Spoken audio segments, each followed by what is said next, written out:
This year, we've seen a pretty interesting trend in video games. We could notice it all the way from the start of the year. The signs were all there that the massive AAA games industry has undoubtedly lost its way. With massive flop after massive flop, in many ways, they are failing to provide what we as gamers want, and today, I want to dig into why. Now, for starters, I need to show you what I'm talking about, but first let me remind you that this isn't a doom and gloom video. I actually think video games are in a great place right now, and we're heading for even better places. And we are talking pretty much about AAA. We're talking about the big stuff.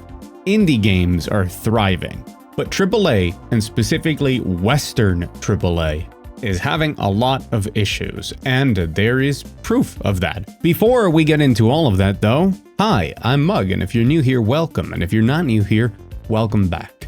By the end of this video, I'm hoping you're gonna have a very positive outlook on games and understand where the mistakes have been made and how they are being corrected. If you enjoy the video, if you find it entertaining, fun, informational, hit the like button because that tells YouTube that it's a good video so that more people can watch it. And also, just a big thank you for being here. Let's get into it. And so I've promised proof and I'm gonna give it to you. There's a lot of it, so don't judge right at the start, but we can start with the Game Awards. And let me be clear here, I have many issues with a lot of these so-called games journalists. There's a lot of stuff that I'm very unhappy about. And I also have a lot of problems with the Game Awards themselves. But it's clear that not even they could shoehorn stuff here that didn't belong. I mean, except for a DLC that should probably be in the DLC category. I don't know, it's a complicated topic, but anyways. You can see exactly what I'm talking about just by looking at the nominees for Game of the Year. I mean, look at them. What do they have in common? Well, for starters, 4 of them are Japanese, 1 of them is Chinese, and the other one is an indie game made by a person. About as indie as you can get. But more interestingly, none of them feature microtransactions. None of them are live services. They are just games that were released and you bought them and you played them. And hey, they might get some post-launch support, they might get some DLC or something, but they don't need it. And you could just say that's a coincidence, or you could say that it's a trend.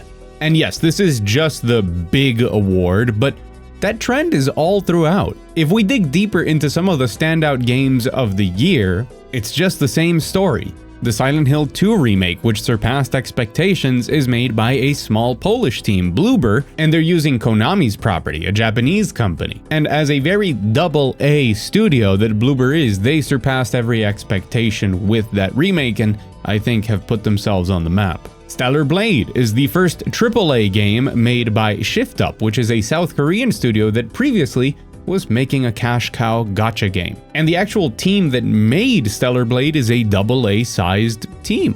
Warhammer Space Marine 2, while it is made by Saber Interactive, was made by a pretty small team in Russia. Helldivers 2, despite its ups and downs throughout the year, is still a Swedish AA team that signed a partnership with Sony, but it's not a AAA game by any stretch. It's also not even close to the absurdly expensive Concord, which was in-house at the end of the day. Didn't make the cut for the Game Awards, but definitely a game people are enjoying a ton is Stalker 2, which again, a AA team in Ukraine. Yeah. If you want to start seeing Western developed games from big AAA studios, you have to go to categories like innovation and accessibility. Which, don't get me wrong, I love accessibility because I love games. I want as many people to be able to play games as possible. But normally my philosophy is to make a great game and then make it accessible. If the only thing notable about your game is that it is accessible, maybe that's a problem. But you know where they do show up a lot? Best ongoing games. Yeah, you got your Fortnite. I think it's pretty telling overall that a frontrunner for Game of the Year for a lot of people is Black Myth Wukong. It even won the Ultimate Game of the Year award over at the Golden Joysticks Award because it's crowd voted for that award. And this is a Chinese AA game that's punching way above its weight. And it's also showing what China can produce as they shift their focus onto more traditional single-player premium experiences instead of live services and mobile games. And I say this because the proof is just there in the pudding. But hey, we could argue up and down if these games are good or bad, but somebody's going to come up and rightfully say that what matters the most when it comes to business and what games are made is the money. I get it, I can't come out with a bold statement like Western games are failing if I don't have proof of that where it counts. Yeah, a niche group can say that, maybe some stuck-up journalists or some YouTubers and streamers can say that, and in our echo chamber, in our bubble that we share here on YouTube, that makes a ton of sense, but maybe that's not the reality. Except it is. Even if your metric for success is cold hard cash, these games are failing. Call of Duty and Fortnite might be doing great. They are legacy games that are kind of grandfathered in from being the first crop of live service games. But look at Skull and Bones, look at X-Defiant, look at Slip and Slide Squad, look at Concord. Meanwhile, Metaphor ReFantasio is over here becoming the biggest success for a launch of an Atlas RPG. Black Myth Wukong broke pretty much every record that you could imagine. And it's not just that it was a huge success in China, it was a huge success pretty much everywhere. Space Marine 2, Helldivers 2, Silent Hill 2, they all performed exceedingly well. Balatro dethroned Minecraft on the App Store. Stellar Blade was a huge financial success and a success in the diversification of Shift Up. Even the ones who haven't done as well, like Final Fantasy VII Rebirth, is something that Square Enix is blaming on their exclusivity deal with PlayStation and now saying that they won't be doing exclusivity deals moving forward. Which, hey, that's a conversation for another day regarding PlayStation and all of that. But what matters here is that people are voting with their wallets and we're seeing what they're voting for.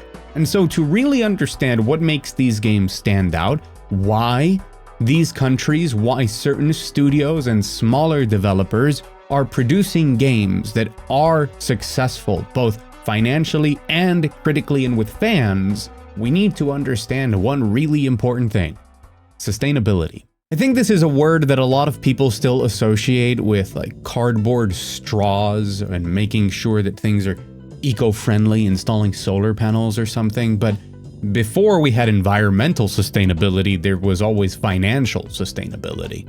And this is where the biggest problem for a lot of Western AAA comes in. You see, ironically enough, by not going back to make games like they used to, they're becoming outdated in their approach to games, and that has to do with that sustainability. Most big Western studios, be that Sony or Xbox or EA or Ubisoft, I would say Activision, but that's Xbox now, almost everything is Xbox now, seem to operate exclusively on chasing maximum profits through inertia, just following whatever the current wave is without ever thinking about what the next one might be or what is the safest bet.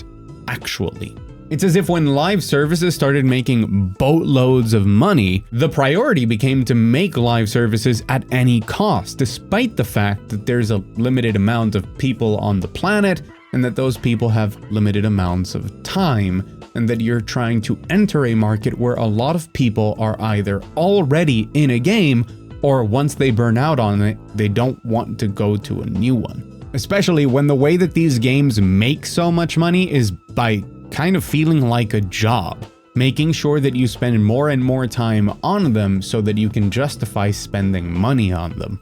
And the thing is that a lot of Western companies are still chasing that, while a lot of other companies and the smaller studios coming up aren't. Sure, they tried it. A lot of Asian companies have tried it. Heck, some have been very successful. Look at Hoyoverse. But others like Square Enix, for example, which tried a whole host of different live service games, saw them fail and pivoted. They decided to do what they've always done, and now they're putting out just a ton of different RPGs.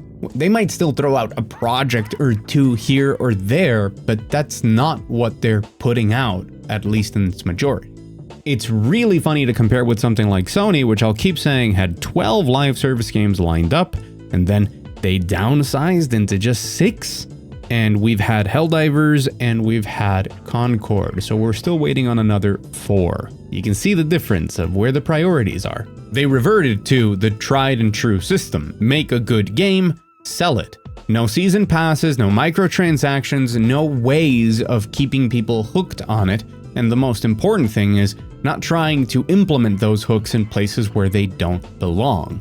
Because this isn't just about making multiplayer live services, this is about making everything a live service. And it's interesting how in different markets we're seeing the complete opposite. To go back to Stellar Blade, Shift Up has an extremely successful gacha game, technically a live service, and something that a lot of people consider to be the farthest thing from actual gaming possible. But they're using the money from that not to make other gacha games to potentially find a second cash cow.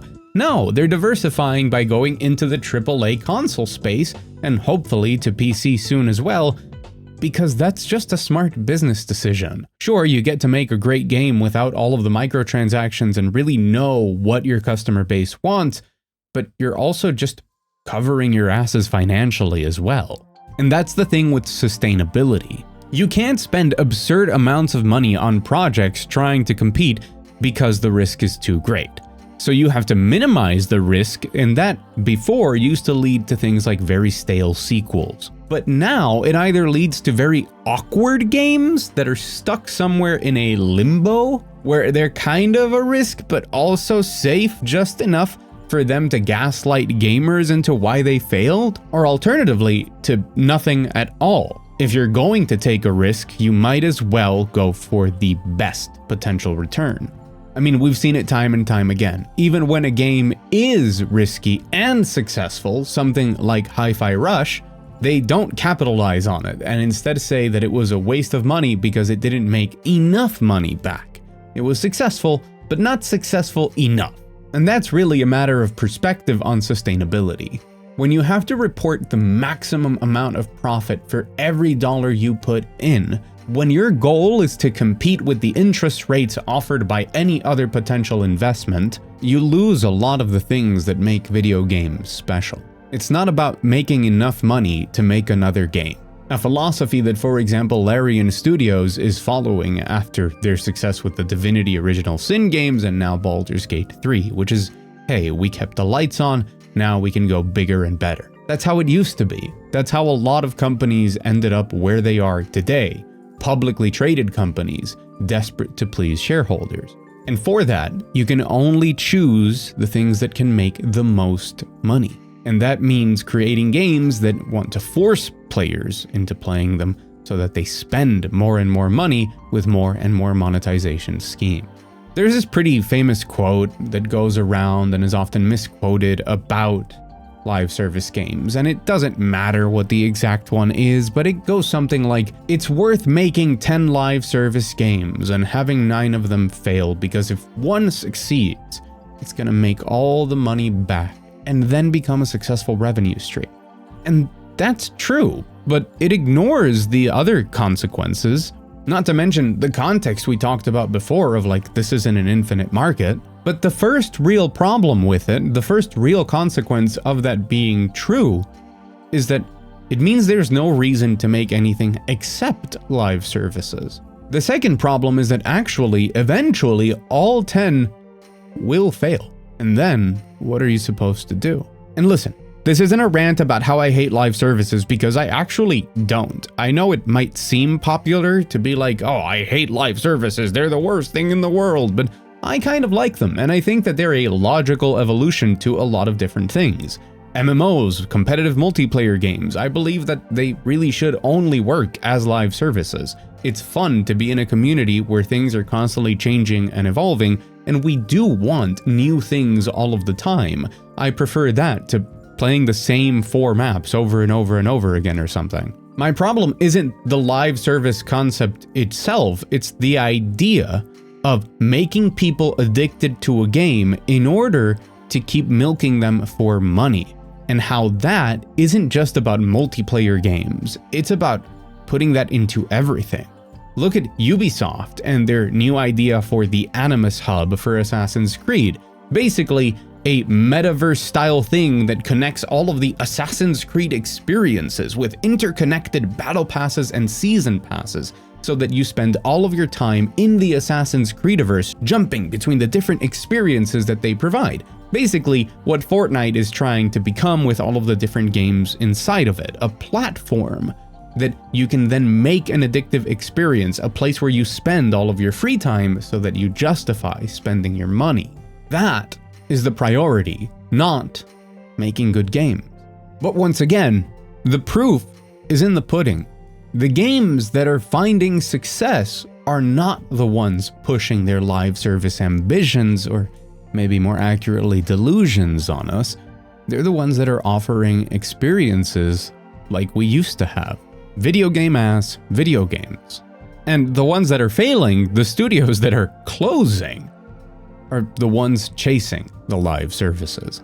And that idea brings me to two very important conversations, one about creativity and passion, and one about business, which is the art of business and the business of art. Video games are essentially entertainment, products to be consumed, but they're also at the intersection of art, similar to movies or TV or music. I mean, we could get into the fact that this needed to happen at some point because artists can't live on air, but whatever.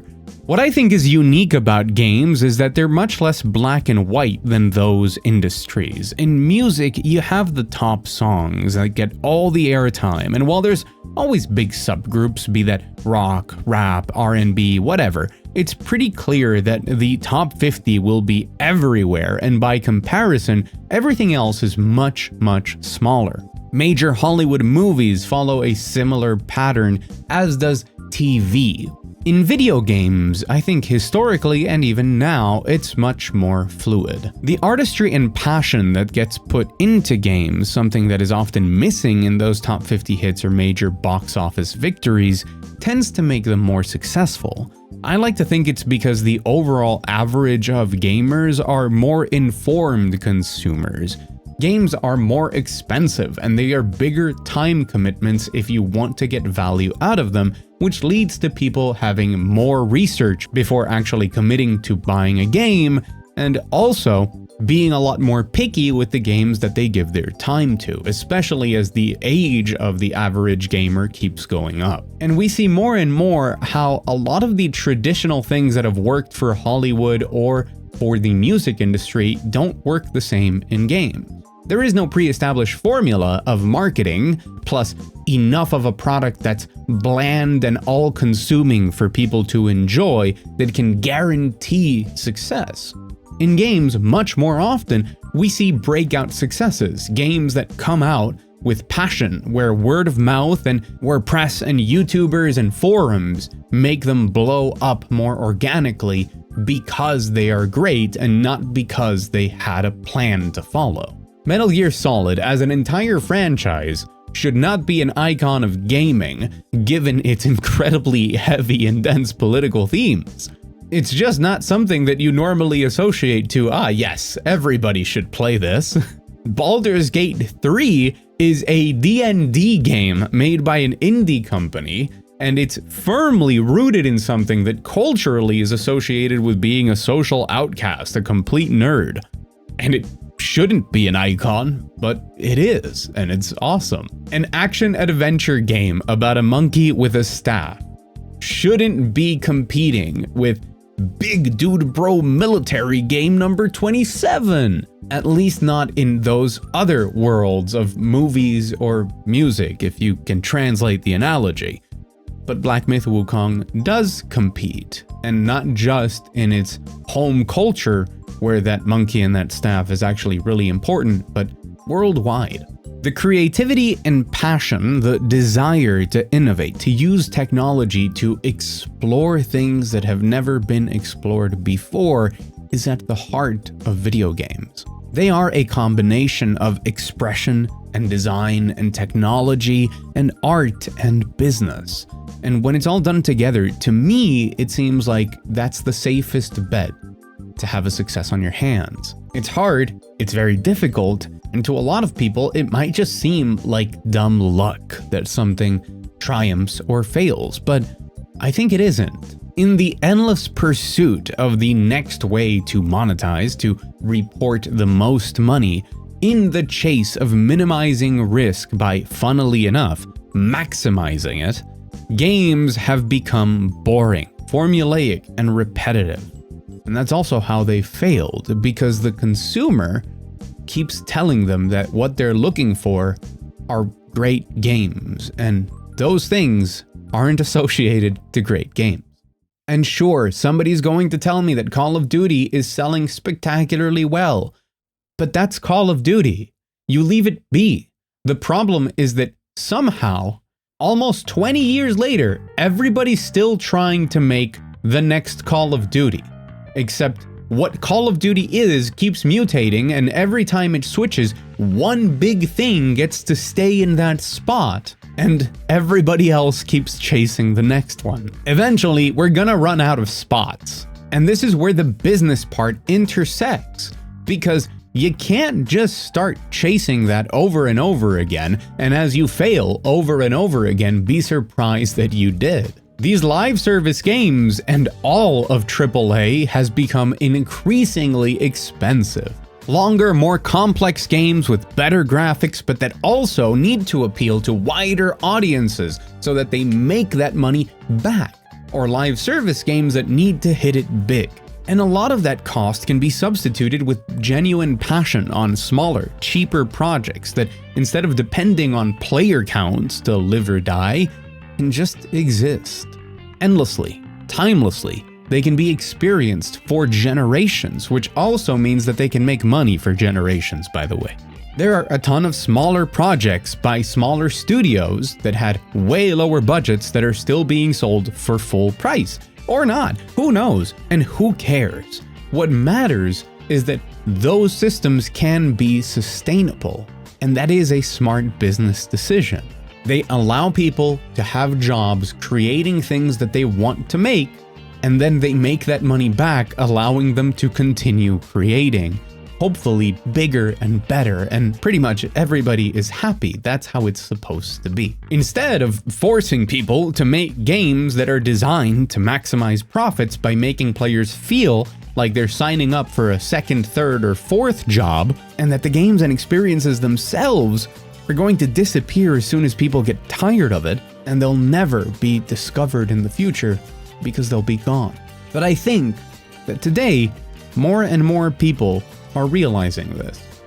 And that's what makes me really happy. We're seeing it. Those Japanese companies, those new markets of South Korea and China are diversifying. They are understanding that the tried and true system still has way more room for growth and for innovation and for passion, and yes, for financial success. There is so much doom and gloom nowadays, and you might have thought at the start that this video was going to be like that, but it isn't. I am an optimist, I always have been, and I think that video games are better now than ever, and they're just going to keep getting better.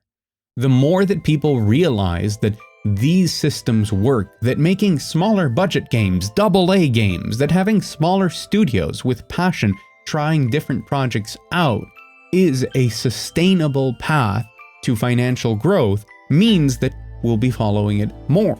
Not to mention all of those new markets. Think of how many great games we're gonna get when games aren't made by the same 7 companies that have been making them or publishing them for so long. How many amazing game studios could we see pop out of China, of South Korea, and as it continues to expand, South America, Africa, the world. And all of these new markets are experimenting in their own path, much like China started with the mobile stuff really, and so did South Korea, and now they're moving into the AAA console game space.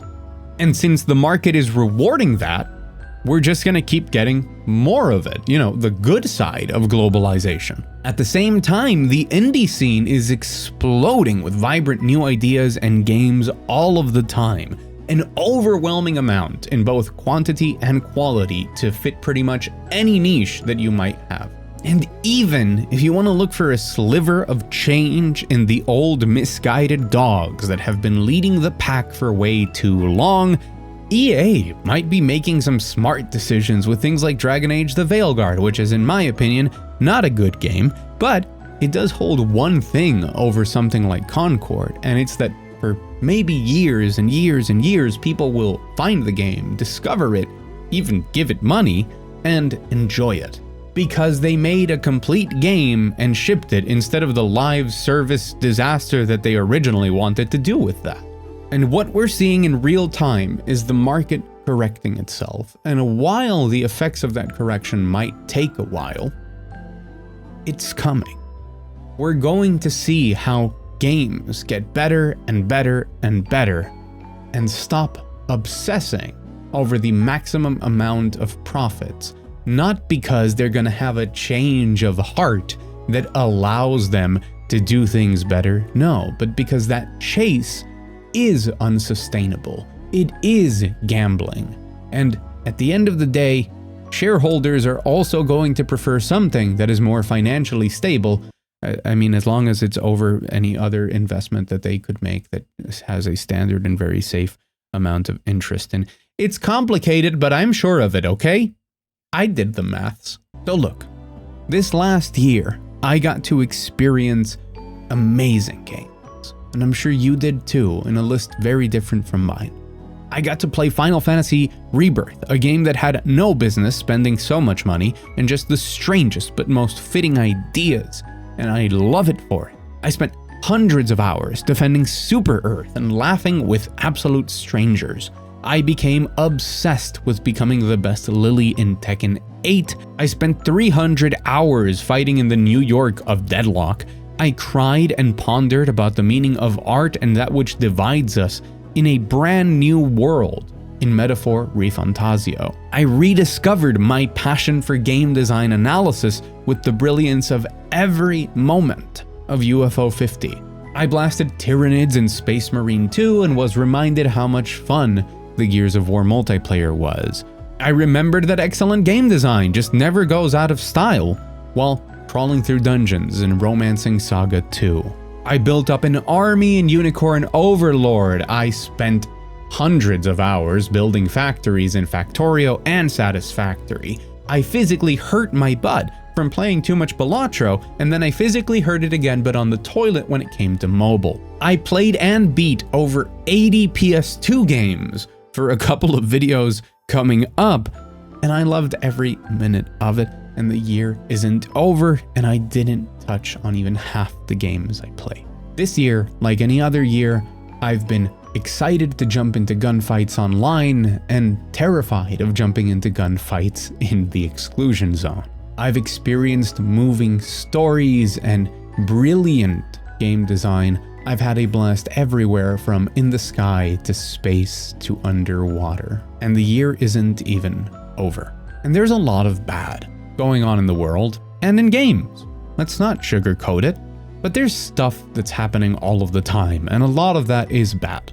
And I'm still here, calling out those bad things, or explaining why things happen, or hopefully telling you to be optimistic about the future.